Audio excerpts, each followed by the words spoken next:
Molly McPeak. Welcome to the CBVA Hall of Fame. Well, I grew up at Marine Street. I grew up 3 blocks up at Marine Street, spent every free minute all summer long playing with anybody I could play with. I was playing 4s and 6s and 2s and mixed and you name it. I just fell in love with the sport at an early age. Well, it's funny, I grew up watching men because that's really all there was to watch, and they were the people I looked up to. It was Mingus and Gage, and that was one of my favorite teams. But you know, when Karch came along and St. John was good, and then there was Dodd and Hov who trained at our beach, so they were the teams that I liked to watch when I was very young.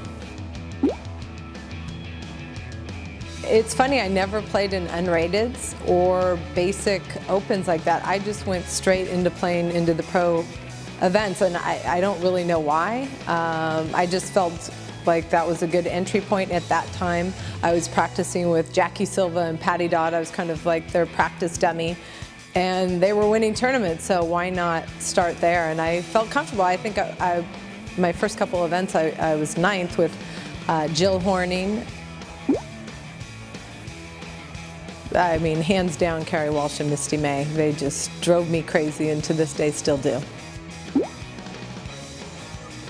I think sometimes it's your first one. In '93, I think that was a big one. Once you win your first one, you're like, hey, I can do this. And so that was monumental for me. And then being on the medal stand at the Olympics. You know, I wish I was on top of the medal stand, but you know, I'll take a bronze medal after 3 Olympics and 3 chances. Also, anytime you can win in Manhattan Beach or Hermosa Beach in front of your family and friends, those are all phenomenal wins as well.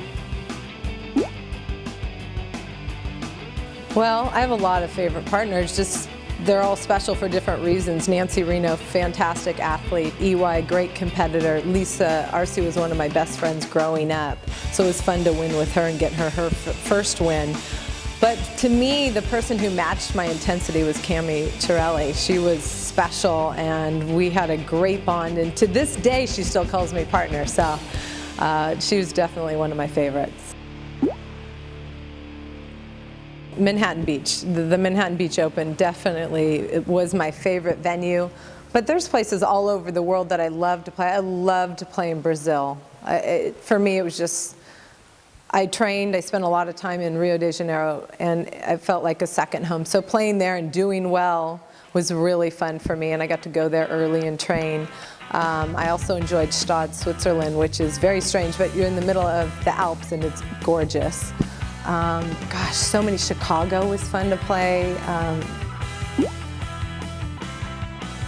My advice for recreational players, go out there and have fun. And if there's some area of your game that you think you can work on, go there early before people get there and get repetitions. I mean, it's all about repetitions and getting confidence. And I think if you want to be the best recreational player you can be, that's what you do. You work on your weaknesses and then play in every game possible and compete in every circumstance. And I think it helps you get better.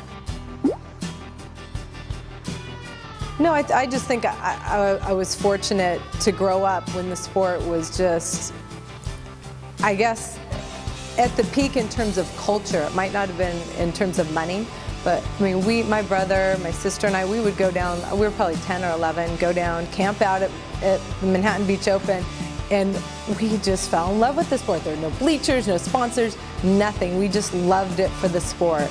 And I think I feel very fortunate that I got to see the sport in its heyday. I got to see it grow to where a lot of the players were making, millions of dollars.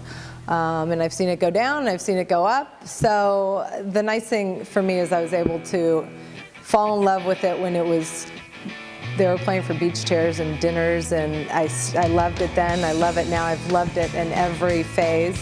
I'd like to see it come back strong again as a professional option now that the college sport and the grassroots is growing as well.